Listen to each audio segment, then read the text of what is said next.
করে বলতেছি না আপনার দিমু। কি কবে দিবেন কোন? আমি প্রবলেমটা ভালো 5 দিন সময় লাগবে প্রবলেম ভালো হইতে। আমি তো যাই তো আমার কথা মনে রাখুন এটা আমি জানি।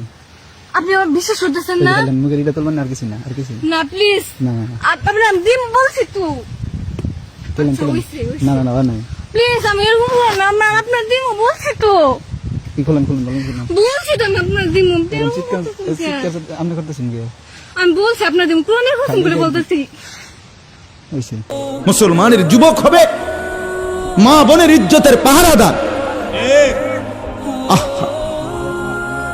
কোথায় সেই মোহাম্মদ বিন কাসেম 17 বৎসরের যুবক, আরব থেকে, আরব জাহান থেকে আসছে ভারতে, সিন্ধু প্রদেশে দেবল রাজার এলাকায় একজন বোনকে একজন ডাকাত জলদস্যু,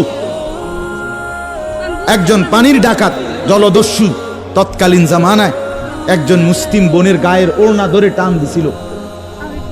তখন ওই বোন চিঠি পাঠাইছিল হাজ্জাজ ইবনে ইউসুফের কাছে আরব দেশে, হাজ্জাজ তুমি বেঁচে থাকতে তোমার মুসলিম বোনের গায়ের ওড়না ধরে টান দিছে বেঈমান কাফের, তুমি এর বদলা নিবা কিনা আমি শুনতে চাই।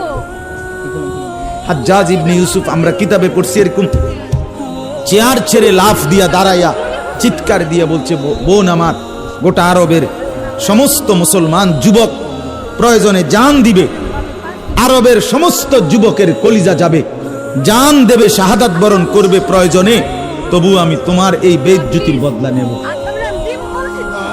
3 বার সেনাবাহিনী পাঠাইছে সে, 3 বার।